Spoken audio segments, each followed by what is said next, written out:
அரிது அரிது மானிடராய் பிறப்பது அரிது அப்படின்னு ஔவையார் பாட்டி சொல்லியிருக்காங்க இல்லையா? அவங்களும் எல்லா இடத்துலயும் நடைப்பயின்று தானே சொல்லியிருப்பாங்க. ஆமாங்க. வாக்கிங்க பத்தி பல ஆராய்ச்சிகள் இன்றளவும் நடந்துட்டு தான் இருக்கு. Hiking, Nordic walking, beach walking, pleasure walking, a dog வாக்கிங்ன்னு பல முறைகள் இருந்தாலும், அவுட்டோர் வாக்கிங் தான் சிறந்த வாக்கிங் முறை. இத வீக்லி ட்வைஸ் நீங்க நடந்தீங்கன்னா, ஸ்ட்ரோக்லேருந்து தவிர்க்கலாம்.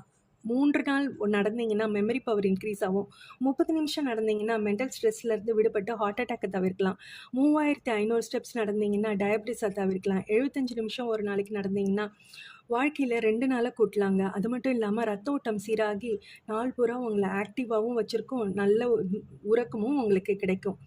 இத பத்தி வர்ம கலை நிபுணரும் என்ன சொல்றாங்கன்னா, சங்ககால இலக்கியத்திலேயே வர்ம கலையில வாக்கிங் முறைகள பத்தி கூறப்பட்டிருக்காம். கூழாங்கற்கள பரப்பி குதிகால்ல படுற மாரி நம்ம நடக்கும்போது, ரத்த நாளங்கள் தூண்டப்பட்டு நோய் நொடி இல்லாம நீண்ட காலம்